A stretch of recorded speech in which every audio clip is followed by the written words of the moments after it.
பாகிஸ்தானுக்குள் India 9 இடங்களை குறிவைத்து தாக்குதல் நடத்தியது வீடியோ வெளியானது.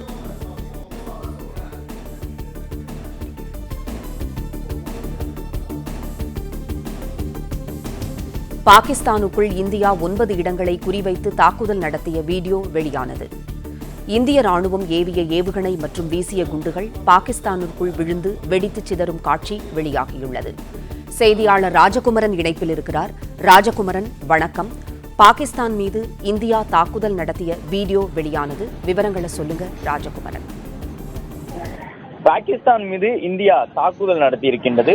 9 இடங்களில் ஏவுகணை தாக்குதலை வெற்றிகரமாக இந்திய படையினர் நடத்தி முடித்திருக்கின்றார்கள். நேற்று நள்ளிரவில் பாகிஸ்தான் எதிர்பார்க்காத ஒரு நேரத்தில் எதிர்பார்க்காத இடங்களில் எல்லாம் இந்த ஏவுகணைகள் வெடித்து சிதறி இருக்கின்றன. அதன் அடிப்படையில் ஏற்கனவே நாம் பதிவு செய்திருந்தோம்.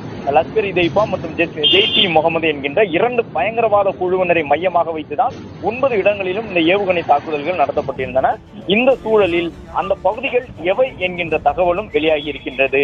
அதன்படி ஜெய்ஷ் இ முகமது தீவிரவாத முகாம் செயல்பட்டு வந்த பகவல்பூரில் மார்கஸ் சுபான் அல்லா என்கின்ற இடத்தில் மிக முக்கியமான ஒரு தாக்குதலை, ஏவுகணை தாக்குதலை இந்திய தரப்பினர் வெற்றிகரமாக நடத்தி முடித்திருக்கின்றார்கள்.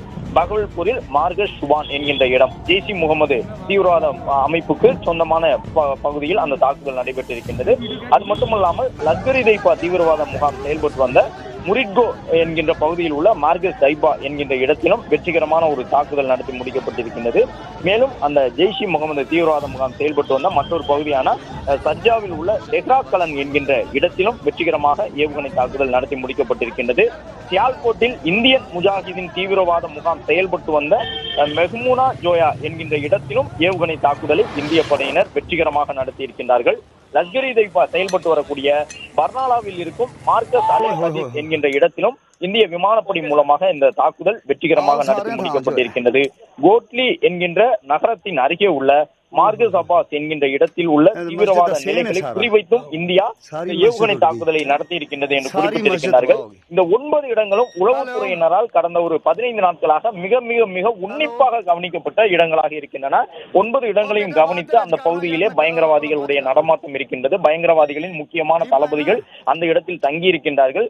மேலும் பயங்கரவாத இயக்கத்திற்கு ஆள் சேர்க்கக்கூடிய வகையிலே பாகிஸ்தான் நாட்டினுடைய பல்வேறு இடங்களில் இருந்து இளைஞர்களை அழைத்து வந்து பயிற்சி கொடுப்பதற்காக அந்த பகுதியிலே தங்க வைத்திருக்கின்றார்கள் என்பதையெல்லாம் உளவுத்துறையினர் தகவலாக கொடுத்திருக்கின்றார்கள். அது மட்டுமல்லாமல் நிறைய இடங்கள் இதுபோன்று இந்த ஜெய்ஷ் இ முகமது, இந்தியன் முஜாஹிதீன், லஷ்கர் இ தொய்பா தீவிரவாத அமைப்புகள் செயல்படக்கூடிய பல இடங்களை உளவுத்துறை நம்முடைய ராணுவ வழங்கி இருக்கின்றது.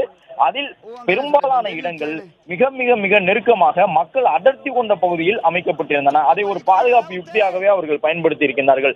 மக்கள் நெருக்கம் அதிகம் இருக்கக்கூடிய மத வழிபாட்டு தலங்களை ஒட்டி தங்களுடைய மையங்களை அமைத்திருக்கின்றார்கள், தலைமையிடத்தை அமைத்திருக்கின்றார்கள்.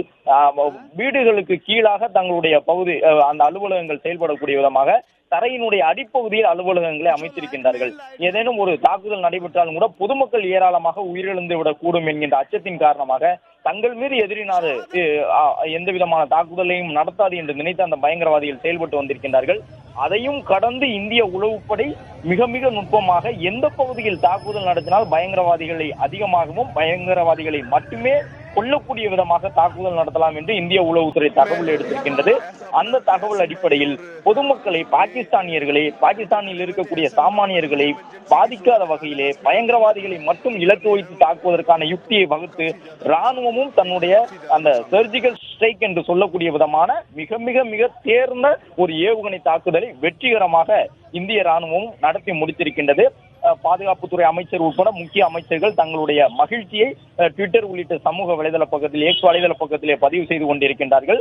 முசஃபராபாத் அருகே இருக்கக்கூடிய ஷவாய் நல்லா கேம்ப் என்கின்ற இடத்தின் சையத்னா பிலால் கேம்ப் பகுதியிலும் இந்திய விமானப்படை தாக்குதல் நடத்தி இருக்கின்றது. அது மட்டுமல்லாமல் கோட்லி என்கின்ற நகரத்தில் நடைபெற்ற தாக்குதலும் முக்கியமானதாக பார்க்கப்படுகின்றது.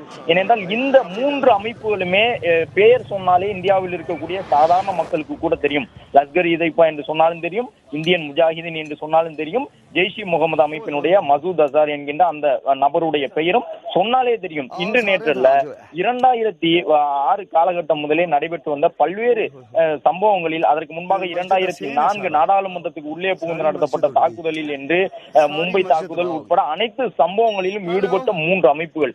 இந்த அமைப்பினர் எங்கிருந்து செயல்படுகின்றார்கள் பாகிஸ்தானுக்கு உள் என்று பார்க்கும் பொழுது அவர்கள் மக்கள் நெருக்கம் மிகுந்த குடியிருப்புகளுக்கு உள்ளே இருக்கின்றார்கள். பொதுமக்களுடைய வீடுகளுக்கு கீழே தரைத்தளம் அமைத்து அதற்கு அடியிலே பதுங்கி இருந்து செயல்பட்டு வந்திருக்கின்றார்கள். ஏனென்றால் ஒரு நாடு தங்களை தாக்க வரும் பொழுது இந்தியா போன்ற வலிமை வாய்ந்த ராணுவ நாடு பயங்கரவாதிகளை தாக்க வேண்டும் என்று முடிவு செய்து வந்தால் பொதுமக்களுடைய பாதுகாப்பு அந்த மக்களை கேடயமாக பயன்படுத்திக் கொள்வது என்ற ஒரு வழிமுறையை இந்த பயங்கரவாதிகள் பல ஆண்டுகளாக கடைபிடித்துக் கொண்டிருக்கின்றார்கள். இஸ்லாமாபாத், கராச்சி உள்ளிட்ட நகரங்களில் எல்லாம் பொதுமக்கள் வாழக்கூடிய பகுதிகளுக்குள் மட்டும்தான் தங்களுடைய நிலையங்களை அமைத்துக் கொண்டிருக்கின்றார்கள். எனவே பொதுமக்களை தாக்குவதற்கு அச்சப்பட்டு, அதாவது பொதுமக்களை சாகடிக்க வேண்டுமா என்கின்ற எண்ணத்தோடு இந்திய ராணுவம் தங்களை விட்டுவிடும், தங்கள் மீது தாக்குதல் நடத்தாது என்ற அடிப்படையில் தான் மக்கள் நெருக்கம் அதிகம் கொண்ட பகுதிகளிலே அவர்கள் தங்கள் இருப்பிடத்தை அமைத்துக் கொண்டிருக்கின்றார்கள். அதையும் கடந்து இந்திய உளவுப்படை முடிந்தளவு அவர்களை அதிகமாகவும் தாக்குதல் நடத்த வேண்டும், பொதுமக்களை பாதிக்காத வகையிலும் அந்த தாக்குதல் இருக்க வேண்டும் என்று ராணுவம் உளவுத்துறைக்கு தந்திருந்த அந்த ஒரு பணியை உளவுத்துறை திறம்பட செயல் முடித்திருக்கின்றது. அதன் அடிப்படையில் தான் லஷ்கர் இ தொய்பா, ஜெய்ஷ் இ முகமது, இந்தியன் முஜாஹிதீன் என்ற 3 அமைப்பினர் செயல்படக்கூடிய மிக முக்கியமான தளங்களை கண்டறிந்து அந்த 9 இடங்களிலும் வெற்றிகரமாக ஏவுகணை தாக்குதலை குறிபார்த்து இந்திய ராணுவம் நடத்தி முடித்திருக்கின்றது. விமானத்தில் இருந்து, அதாவது மேல் பகுதியில் விமானத்தில் இருந்து தரையை நோக்கி ஏவக்கூடிய அந்த அஸ்த்ரா உள்ளிட்ட பல்வேறு ஏவுகணைகளை பொருத்தப்பட்ட போர் விமானங்களுடன் சென்று இந்த தாக்குதலை நடத்தி முடித்திருக்கின்றார்கள். நிலத்தில் இருந்து நிலம் நோக்கி செல்வது, கடலில் இருந்து நிலம் நோக்கி செல்வது, தரையில் இருந்து வான் நோக்கிய இலக்கை நோக்கி செல்வது என்று அனைத்து நிலைகளிலும் நம்மிடம் போதுமான அளவு ஏவுகணைகள் கைவசம் இருக்கின்றன. அதிலும் எல்லையை ஒட்டி இருக்கக்கூடிய பாகிஸ்தானை தாக்குவது என்பது இந்தியாவிற்கு ஒரு பெரிய சவாலான விஷயமும் கிடையாது. அந்த அடிப்படையில் தான் வானில் இருந்து தரை இலக்குகளை நோக்கி சென்று தாக்கக்கூடிய நவீன மிக நீண்ட தொலைவு சென்று தாக்கக்கூடிய ஏவுகணைகளை பயன்படுத்தி இந்த வெற்றிகரமான தாக்குதலை நடத்தி முடித்திருக்கின்றார்கள்.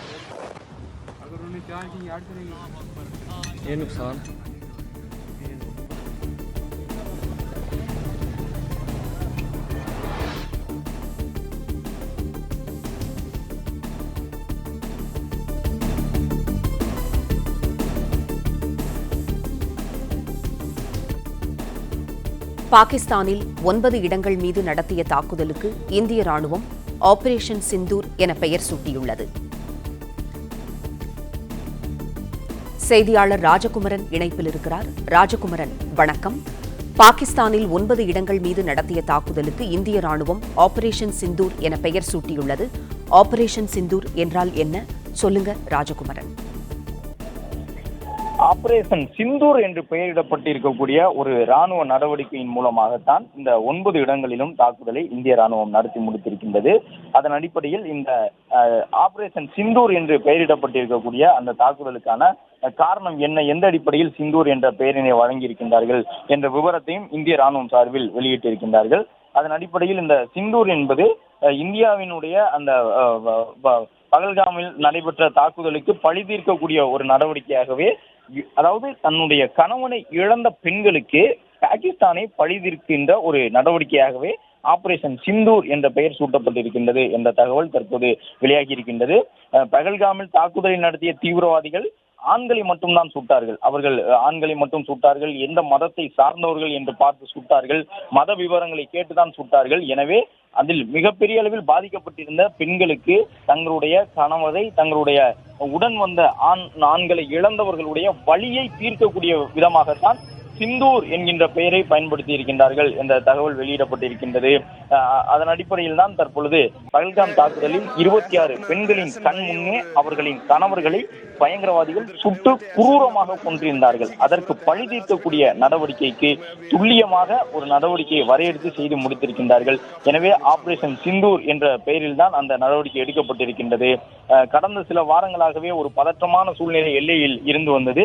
இந்த நிலையில்தான் சிந்தூர் என்பது குங்குமம் என்று பொருள்படக்கூடிய ஒரு அர்த்தமாக இருக்கும். அதனால்தான் அந்த எழுத்தை கூட குங்கும சிவப்புடன் இந்திய ராணுவம் வெளியிட்டிருந்தார்கள். பெண்கள் தங்களுடைய கணவரை இழந்தால் இந்து மதத்திலே அவர்கள் தங்களுடைய அந்த பொட்டு அணியக்கூடிய வழக்கத்தை கைவிட்டு விடுவார்கள். இந்தியா முழுவதுமே இருக்கக்கூடிய ஒரு பெரும்பான்மை வழக்கமாக இருக்கின்றது. எனவே நம்முடைய பெண்களுடைய அந்த செஞ்சாந்து பொட்டை அழிப்பதற்கு காரணமாக இருந்த நபர்களை அவர்கள் இருப்பிடத்திலேயே சென்று தாக்கி அழிப்பதற்கான ஏவுகணையை செலுத்தி இருக்கக்கூடிய இந்தியா பொட்டை இழந்த பெண்களுடைய நினைவாகத்தான் பொருள்படக்கூடிய சிந்தூர் என்கின்ற அந்த சிந்து பொட்டு என்றெல்லாம் வடபகுதியில் சொல்லக்கூடிய விதமாக சிந்தூர் என்று பொருள்படக்கூடிய விதமாக அந்த பெயரை சூட்டி இருக்கின்றார்கள்.